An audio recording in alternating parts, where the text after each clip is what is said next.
Hi!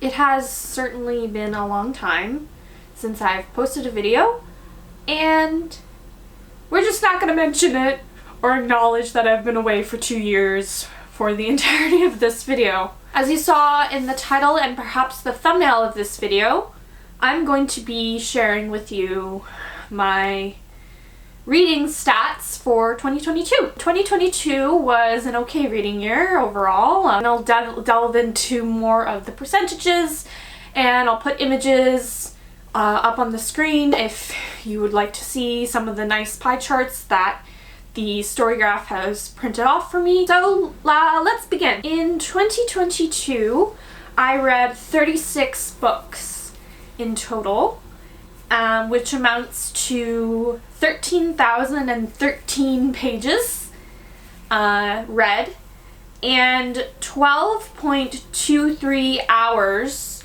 of audiobook listening time. The first book I read was Middle Game by Sean McGuire, and I gave it 3.5 stars out of 5. The last book I read in the year was Skin and Earth Volume 1 by Lights, which I gave 4.25 stars.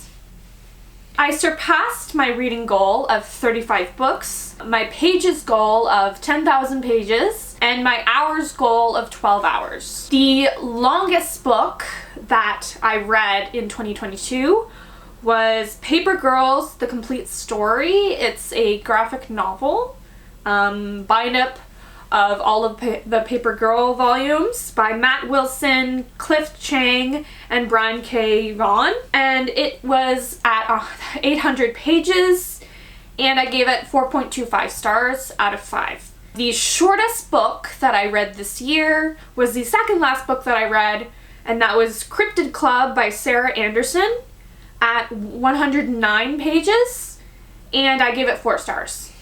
The average length of the books that I read was 345 pages, and it took me around 20 days on average to finish each book.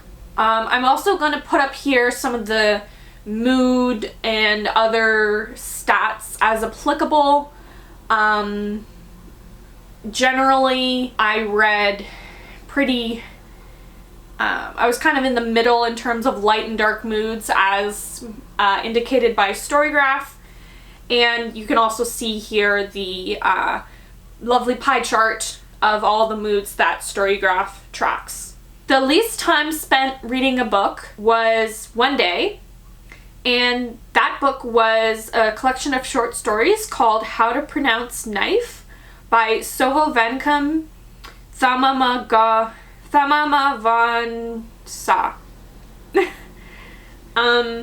I wish I had looked that up. And I gave that 3 out of 5 stars. The most time spent reading a book was 142 days. And that was Loveless by Alice Oseman, which I gave 4.25 stars out of 5. The average rating that I gave in 2022 was 4.03 stars. Some of the 5-star reads that I had this year that turned out to be some of my favorite books of the year. First read was One Last Stop by Casey McQuiston, The Invisible Life of Addie LaRue by V.E. Schwab, The Book of Form and Emptiness by Ruth Ozeki, and I'm Glad My Mom Died by Jeanette McCurdy. July was the month with the highest average rating of 5 stars. May had the lowest with an average of 3.25 stars. October, I had the most pages read at 2,441 pages. And I also, in the year of 2022, I read 20 new to me authors. I reread 2 books, which were Twilight by Stephanie Meyer and Lore Olympus Volume 1 by Rachel Smythe. I DNF'd or did not finish 1 book this year, and that was Where'd You Go, Bernadette by Maria Semple. In total, I read 28 of my owned physical books in 2022. And I have, as a note here, I still have 265 books that are unread on my bookshelves. In comparison to 2021, the number of books went down by 5% in 2022, the number of pages went up by 1%, and the number of hours went up by 619%. This isn't like the definitive thing, but it was true, I guess, in 2022. I don't think it's a definitive of my entire reading, but components of my highest rated reads include the moods, which I enjoy, I guess, are sad, hopeful, and emotional, which I would say would probably be true. I like reading books that make me cry and make me feel something very strongly, whether it be negative, positive, and in terms of pacing, I enjoy medium-paced books, which is probably where I'd say I fall. In terms of book type, I say I typically read fiction, and that's what I would rate more highly. But because I guess I read I'm Glad My Mom Died this year, it gave me nonfiction as a book type, so maybe that might be true, that like I tend to gravitate to rate more nonfiction highly, especially if it's memoir, because it's a person's life and you can't really, in good conscience, let's say, assign a particular rating to the narrative of a nonfiction, not memoir. The genre is kind of weird. So I have 3 genres here. I have historical, memoir, and children's, which memoir I would agree with. Historical, sure, since I read The Invisible Life of Addie LaRue, but I don't remember reading or rating any children's books this year. So that was a wild card for me. The story style was plot driven, which, okay, I guess, but I also like to think I like character-driven stories as well. In terms of characters, it says that I like diverse characters, which is true. That is basically all of my stats for 2022. And if I haven't already, I'm just gonna share with you a little screen clip of all the books that I read in 2022. I'm not gonna go over all of them and review all of them because it would take a long time, and I don't typically have a lot to say about a lot of them, but maybe one of these days I will do an actual review, hopefully. Or maybe like a wrap-up of some sort, or just kind of like a currently reading, here's what I'm reading, you know. I guess I could go through some of my reading sort of resolutions or like goals, more akin to call, for 2023. Those would be that, firstly, I plan on reading 40 books. That is my goal, to read at least 40 books. I've read 2 books so far, and it's only the 6th of January, so I think I'm off to a good start. On Storygraph, I hope to read at least 10,000 pages. Again, I believe I put that as a goal. And I also want to read 24 hours of audio, or listen to 24 hours of audio books, at least. So yeah,